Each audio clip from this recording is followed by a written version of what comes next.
All right, all right. All right, you all. Welcome back. Welcome back to your class with yours truly, the counselor, Mr. James Horton. Welcome back to another lesson and another blessing. All right.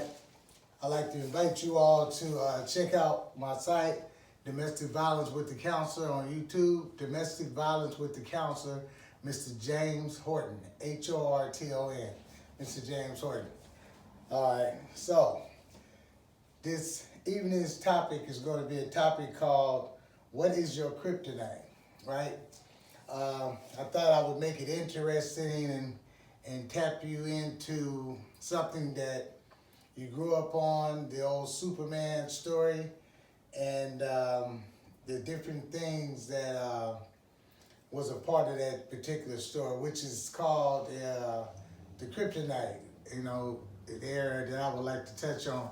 The Kryptonite, you know, it's like, you know, this guy was so strong and he was so able to take care of all his business, take care of other people's business, save people, and just become the superhero. And that superhero person is who we all would like to be in our position in life. You know, in our relationships, we like to be that strong individual that can almost fix anything. So I thought I would touch on what kryptonite even does to those of us that are strong, those of us that are very powerful, touching on that area of what weakens us, what can actually weaken us. We're going to use the topic of in the module and the piece of kryptonite to go with this here story. All right, here we go. Defining kryptonite. The definition of kryptonite was Superman's ultimate weakness or anything that causes someone ultimate weakness in their life. Within the domestic violence program, or what some of us describe as the domestic violence arena, we learn all people before leaving this world will meet their own level of kryptonite, whether it is good kryptonite or bad kryptonite. Some descriptions of kryptonite can come through the death of a loved one, a loss of something or someone, a relationship, marriage, or whether good or bad, a long or short-term sexual experience, all and many more things can cause a person to experience different levels of kryptonite in their lives, right? And I thought I would add something, you know, as a freestyle to this here topic. We got things that's going around now with our latest viruses and stuff that's going around the world called Corona. You know, that's a kryptonite there, and we even have something that, you know, most people are not being aware of, and some would call I would call it the EDD check. Right, money's coming into poor communities, that coming into people's pockets that, you know, saw no light at the end of the tunnel before the money came, and now it begins to look like a light, you know. But there's a lot of misuse in the use of unexpected money or expected money, and it's causing people to kind of like fly off the Richter handle. And it's something that I've been paying attention to, and I don't know if you all have been paying attention to, but all of a sudden, even in the areas of the ghettos, in the hoods, in the streets, you know, it's like individuals become ballers overnight. Individuals have had money to purchase automatic weapons. Individuals have bought chargers and all kind of cars and all overnight successes, and it's becoming very dangerous. There's a whole bunch of chiefs and no more Indians, and it's just something to pay attention to. I thought I would bring that up. So ask yourself questions. This is how we're going to start this off. Ask yourself questions. Number one says, did you experience a kryptonite attack that weakened your mental, spiritual, and Did you experience a kryptonite attack that weakened your mental, spirit, and forced you to attack your partner before catching your 52 weeks of domestic violence classes? Did you? I mean, people be like, I don't know how I caught this case. Well, you know how you caught a case. You know, your mind and your feelings and your emotions got involved. You know, you couldn't just leave when it was when the altercation started taking place. You couldn't just leave, and so you became engulfed in what was going on, and you just couldn't leave. You know, it was more important to stay and finish it all the way out, right? But finishing all the way out causes you to be and causes us to be somewhere longer than we should have been. And before you know it, the police are at your house or at your spouse's partner's house and telling you to turn around and put your hands behind your back, and you know the story. All right. Number 2. Does anyone believe you're a 52 week of domestic violence, that your 52 weeks of domestic violence class caused, does anyone believe that the 52 weeks of domestic violence classes was caused by a portion of sexual kryptonite that weakened your mind, body, and spirit? Does anyone believe that you caught your case because you had gotten a sexual attack? You were sexually attacked. You know, it was caused by a sexual kryptonite attack. I mean, you was tripping off that Some would say that good, but sometimes the good is also a bad for you, you know. And you wanna be careful, you know. You wanna be careful, you know, because some people say that, well, I don't really like her or I don't really like him, but I like the sex, right? And you can be engulfed and trapped within that particular part of the relationship. And maybe, matter of fact, that might be the only part that's really functioning in the relationship. Other than that, you guys probably don't even talk to each other, right? So be careful. Number 3, are you or have you ever been known to allow people you call your friends or relationship partners to become your kryptonite that's been stopping you from reaching your fullest and highest potential? Are you or have you ever been known to allow people you call your friends or your relationship partner to become your kryptonite that's been stopping you from reaching your fullest and highest potential in life? A lot of times, I think back even when I was going to school, and I was in a place with believing in this friendship thing, believing in, still like I was, in my early teens or late teens, and just committed to that friendship thing. I hadn't gotten to the place where they talk about, even in the Bible, where it said that a man and a woman will leave their parents and go on and make a life for themselves. I was thinking about just a life with the homies, with the friends, and like many of you, and I just hadn't elevated to that level.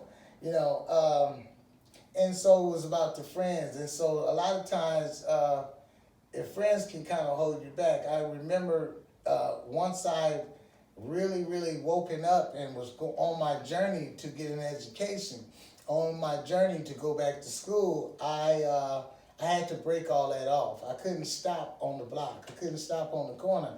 I had to just go. And I didn't even have a car at the time. I was catching a bus because my determination on becoming the best and the fullest and the highest level I could be in life was like I couldn't take any passengers. I couldn't put too much in the backpack because it would have been too heavy.